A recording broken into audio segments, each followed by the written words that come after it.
जय श्री राम स्टूडेंट्स। तो आज हम लोग करने वाले हैं AS1। तो AS1 अब क्या है? AS1 एक इम्पोर्टेंट मेरा AS है एग्जाम्स के पॉइंट ऑफ व्यू के लिए। तो स्टार्ट करते हैं। सबसे पहले AS1 होता क्या है? AS1 क्या है? मेरा डिस्क्लोजर ऑफ अकाउंटिंग पॉलिसीज, ये इसका नाम है। ठीक है, अब इसका मतलब क्या हुआ? इसका मतलब ये होता है कि कंपनी कौन सी पॉलिसी यूज कर रही है अपने फाइनेंशियल स्टेटमेंट्स को बनाने के लिए, ये बताती है। जैसे कि मेरा इन्वेंटरी वैल्यूएशन है, तो इन्वेंटरी वैल्यूएशन के लिए कौन सा मेथड यूज कर रही है? फीफो यूज कर रही है या विड मेथड यूज कर रही है? या फिर अगर वो अपना कैश फ्लो स्टेटमेंट बना रही है तो उसके लिए वो डायरेक्ट मेथड यूज कर रही है या इनडायरेक्ट मेथड यूज कर रही है? या फिर वो अकाउंटिंग अपना बेसिस कर रही है तो फिर कौन से बेसिस पे कर रही है? कैश बेसिस पे या एक्रुअल बेसिस पे?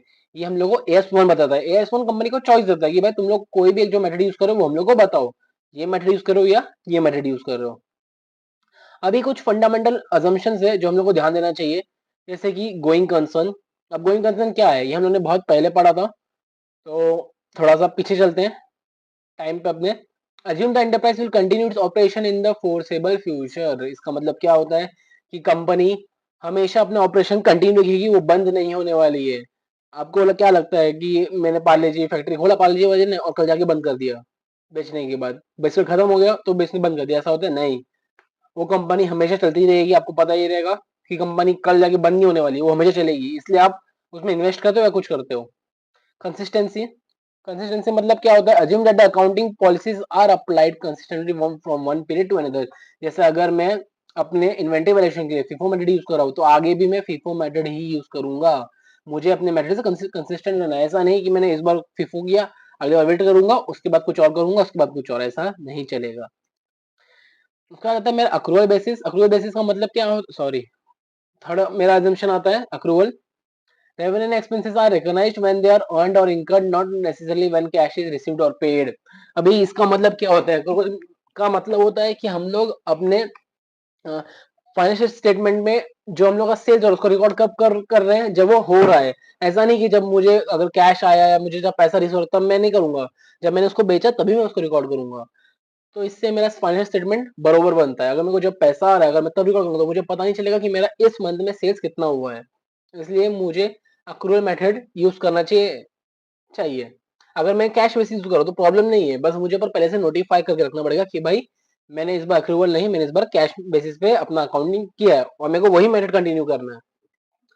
अभी अगर मैं इसको फॉलो कर रहा हूँ या नहीं फॉलो कर रहा हूँ, अगर मैं इसको फॉलो कर रहा हूँ तो बताने की जरूरत नहीं है, समझे? अगर हम लोग ये तीनों चीज को फॉलो कर रहे हैं तो मुझे बताने की जरूरत नहीं है कि हाँ भाई, क्योंकि हम लोग अज्यूम क्या करते हैं कि कंपनी पहले से ये तीनों मेथड ही फॉलो कर रही है, तीनों चीज फॉलो कर रही है, एजम्पशंस को फॉलो कर रही है हमेशा से। अगर मैं फॉलो नहीं कर रहा हूँ तो मुझे बताने की जरूरत है। जैसे अगर मेरी कल कंपनी बंद होने वाली है तो मुझे बताना पड़ेगा कि भाई कल मेरी कंपनी बंद होने वाली है। या अगर मैं फीफो के बदले वेटेड यूज कर रहा हूँ तो मुझे बताना पड़ेगा। या फिर मैं कैश के बदले अक्रूवल के बदले कैश बेसिस पे कर रहा हूँ तो मुझे ये इन्फॉर्म करना पड़ेगा। नोट, एक नोट देख लो क्या बोला, disclosure is not a remedy for wrong और inappropriate account treatment in accounting. अगर इसका मतलब क्या होता है, जैसे समझो एक एग्जांपल, अगर आपको कोई पसंद नहीं आया, ठीक है, आपको किसी ने रिजेक्ट कर दिया, तो आप जाके उसका खून कर दिए और बाद में उसको बता दोगे अरे अरे सॉरी मैंने आपका खून कर दिया, क्यों? क्यों आपने मुझे रिजेक्ट कर दिया, तो ये चलेगा नहीं।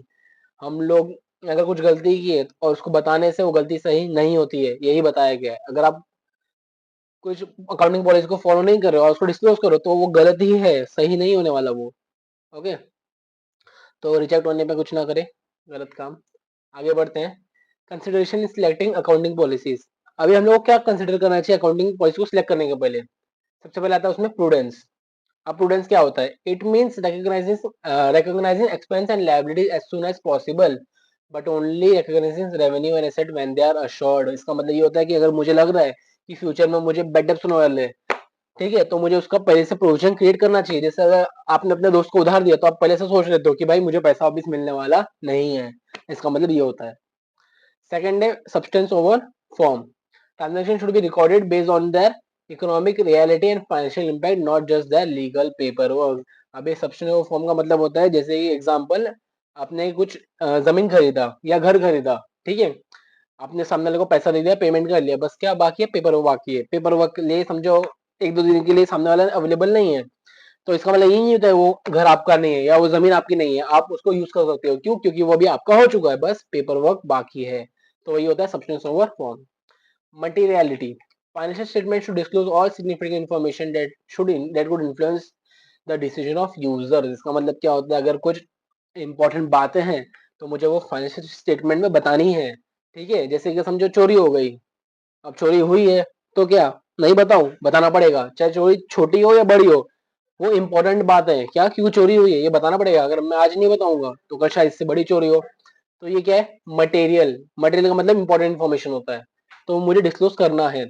अगर थेफ्ट जरूरी है, थेफ्ट या आग लग गई, ठीक है, कंपनी में आग लग गई, नुकसान हो गया, तो मुझे जाके बताना है, फाइनेंस स्टेटमेंट में मुझे बताना है ये सब। अभी अगर मैं चेंज कर रहा हूँ मेरी अकाउंटिंग पॉलिसी, तो क्या करना है, disclosure of change in accounting policy. अगर वो मटेरियल करने पे मतलब क्या इंपॉर्टेंट है, अगर वो इंपॉर्टेंट है तो क्या करूँ, अगर मुझे पता है कितना अमाउंट है तो मुझे वो अमाउंट बताना है कि भाई मेरा इतना अमाउंट से चेंज हुआ है। अगर मुझे अमाउंट नहीं पता तो मुझे बताना है कि भाई मैंने इससे ये मेथड चेंज किया है, पर मुझे अमाउंट नहीं पता कि भाई कितना अमाउंट चेंज होने वाला है। अब मटेरियल करंट पीरियड का देख लिया, non material current period but impact is later, but impact is material related period. इसका मतलब होता है कि करंट पीरियड पे कोई इफेक्ट नहीं होने वाला है, पर अगले पीरियड पे इफेक्ट होगा। Fact of such change in letter period should be disclosed in current period. अगर ये आगे जाके चेंज होने वाला है तो मुझे ये अभी से बता के रखना है, ऐसा नहीं कि जब होगा मैं तब बताऊं, मुझे अभी से बता के रखना है कि भाई मैं अगले साल से फीफो के बदले वेटेज यूज करूंगा या कुछ और जो भी रहेगा। तो ये क्या हो गया हम लोग का AS1। ये आप चार्ट देख सकते हो, पूरा चार्ट की मदद से आप इसको याद रख सकते हो, ठीक है। चाहिए तो आप इसका स्क्रीनशॉट ले लो और इसको याद रख लो। अभी क्वेश्चन स्टार्ट करते हैं। मेरा पहला क्वेश्चन पे चलता हूँ मैं। तो मेरा पहला क्वेश्चन क्या है, ये क्वेश्चन आप पढ़ लेना, फिलहाल मैं आपको इंपॉर्टेंट बातें बता दे रहा हूँ। क्या, value your an inventory at work cost to be 50 crore. कितना है मेरा वर्क, जब मैं वैल्यू को वर्क कॉस्ट पे ही कर रहा था तो मेरा कितना आ रहा था, 50 करोड़ आ रहा था। अभी मेरा इन्वेंटरी एट प्राइम कॉस्ट, अभी मैं इन्वेंटरी को क्या आ रहा हूँ प्राइम कॉस्ट पे कर रहा हूँ, तो मेरा कितना आ रहा है, 30 करोड़ आ रहा है। जब मैंने अपना मेथड चेंज किया, कैसे, वर्क कॉस्ट है प्राइम कॉस्ट पे है, तो मुझे क्या, ये क्या बता रहा है, ये मेरा क्या है, चेंजिंग अकाउंटिंग पॉलिसी है, ठीक है। आगे बढ़ते हैं सेकंड पॉइंट पे। Provide a permanent diminishing the value of investment which had taken place over past 5 years, the amount of provision being rupees 10 crore. इसका मतलब ये होता है कि जो मैं पास्ट में पहले क्या कर रहा था, मैं पास्ट में कोई प्रोविजन क्रिएट इन्वेस्टमेंट के लिए नहीं कर रहा था, पर भी मैं इन्वेस्टमेंट के लिए प्रोविजन क्रिएट कर रहा हूँ, कितने का, 10 करोड़ का। तो ये क्या हो गया मेरा, ये चेंजिंग अकाउंटिंग पॉलिसी हो गया। अब आप एक बात ध्यान रखना, दो टाइप के होते हैं, एक चेंजिंग अकाउंटिंग पॉलिसी होता है और दूसरा होता है चेंजिंग अकाउंटिंग एस्टिमेशन होता है, ठीक है। तो अभी कब होता है, जब मैं अपना पूरा मेथड चेंज कर रहा हूँ, ठीक है, मैं एक मेथड से दूसरे मेथड पे कंप्लीटली अलग मेथड पे आ रहा हूँ, तो मेरा क्या हो जाएगा, चेंजिंग अकाउंटिंग पॉलिसी आ जाएगा। तो चेंजिंग अकाउंटिंग एस्टिमेट कब आएगा, जैसे मैं पहले से कुछ चीज का प्रोविजन क्रिएट कर रहा हूँ, जैसे मेरा बैड डेब्ट्स हो गया, जैसे मेरा पहले बैड डेब्ट्स कितना 5% था और अभी मेरा बैड डेब्ट्स क्या 10% पे बना रहा हूँ। तो मैंने क्या किया, मेरा इंक्रीज किया 5 से 10% पे कर दिया, तो ये हो गया मेरा चेंजिंग अकाउंटिंग एस्टिमेट। ये मेरा चेंजिंग अकाउंटिंग पॉलिसी नहीं होता है, क्यों, क्योंकि मैंने पहले भी करा था, बस पहले 5 पे था और अभी कितने पे है, मेरा अभी 10 पे है। ओके, क्लियर है। अभी ये वाले में नहीं हुआ ऐसा, क्यों, क्योंकि मैं पहले बना ही नहीं रहा था, मेरा जीरो था, मैं कर ही नहीं रहा था, इसलिए मेरा चेंजिंग अकाउंटिंग एस्टिमेट यहाँ पे नहीं आएगा। यहाँ पे तब आता जब मैं पहले से बना रहा था, जब मैं पहले 5 कितना भी 5 करोड़ 10 करोड़ पहले से रख रहा था प्रोविजन, तो मेरा ये आता चेंजिंग अकाउंटिंग एस्टिमेट में आता। पर यहाँ पे मैं पहले कुछ बना ही नहीं रहा था, जीरो था मेरा, कुछ भी नहीं था, इसलिए मेरा चेंजिंग अकाउंटिंग पॉलिसी में आएगा ये, ठीक है। अब सेकंड क्वेश्चन देख लेते हैं। सेकंड क्वेश्चन वैसा ही कुछ है। अब जो एबीसी लिमिटेड है वो क्या कर रही थी, making provision for non moving stocks based on, वो पहले लास्ट के 12 मंथ की बेसिस पे बना रही थी अपना प्रोविजन बना, क्रिएट कर रही थी लास्ट के 12 मंथ्स पे, और अभी उसको अपना कैसे ये करना है प्रोविजन, अभी उसको अपने टेक्निकल इवेल्यूएशन पे करना है बेसिस। तो अभी अकाउंटिंग चेंजिंग अकाउंटिंग पॉलिसी है कि चेंजिंग अकाउंटिंग एस्टिमेट है, कैसे पता करेंगे, देखो ध्यान देना, मैंने क्या बोला कि पहले कंपनी बना रही थी और अब अभी भी कंपनी बना रही है, बस क्या उसने अपनी एस्टिमेशन चेंज किया, जैसे पहले वो लास्ट 12 मंथ पे ही कर रही थी पर अब वो टेक्निकल पे करेगी, तो हो जाएगा मेरा चेंजिंग अकाउंटिंग एस्टिमेट हो जाएगा, चेंजिंग अकाउंटिंग पॉलिसी नहीं होगा। अगर कंपनी पहले से नहीं बनाती, कुछ भी नहीं बना रही थी प्रोविजन, तो मैं इसको चेंजिंग अकाउंटिंग पॉलिसी बोलता, पर कंपनी पहले बना रही थी, ठीक है, जैसे पहले बना रही थी, पहले 5 लाख आ रहा था और अभी 4 लाख आ रहा है, तो मेरा चेंजिंग अकाउंटिंग एस्टिमेशन हो जाएगा। ओके, लास्ट कुछ क्वेश्चन नंबर 3 पे आ जाते हैं। अब यहाँ पे क्या बोला है, in the books of message sky limited closing stock as on 31st March amount to rupees 1,24,000 based on FIFO method. इसमें क्या बोला है, जो काइली मैसेज काइली लिमिटेड थे वो लोग क्या कर रहे थे, फीफो में रिड्यूस कर रहे थे, लोग क्लोजिंग स्टॉक 1,24,000 आ रहा था, ठीक है। पर अभी इन लोग क्या कर रहे हैं, अभी लोग कौन सा रिड्यूस कर रहे हैं, इन लोग यूज कर रहे हैं वेटेड एवरेज मेथड। तो इन लोग का क्लोजिंग स्टॉक कितना आ रहा है, 1,15,000 आ रहा है। मैंने क्या बोला, अगर मेरा पूरा मेथड चेंज हो रहा है तो मेरा चेंजिंग अकाउंटिंग पॉलिसी है। अगर ये अब समझ गया आपको AS1 क्या होता है, AS1 कैसे करते हैं। दो ही टाइप होता है, एक तो चेंजिंग अकाउंटिंग पॉलिसी होता है या फिर चेंजिंग अकाउंटिंग एस्टिमेट होता है। क्लियर है आपको? तो आप ये PDF को रेफर कर सकते हो, उसका स्क्रीनशॉट ले सकते हो, आपको बहुत अच्छा पड़ेगा।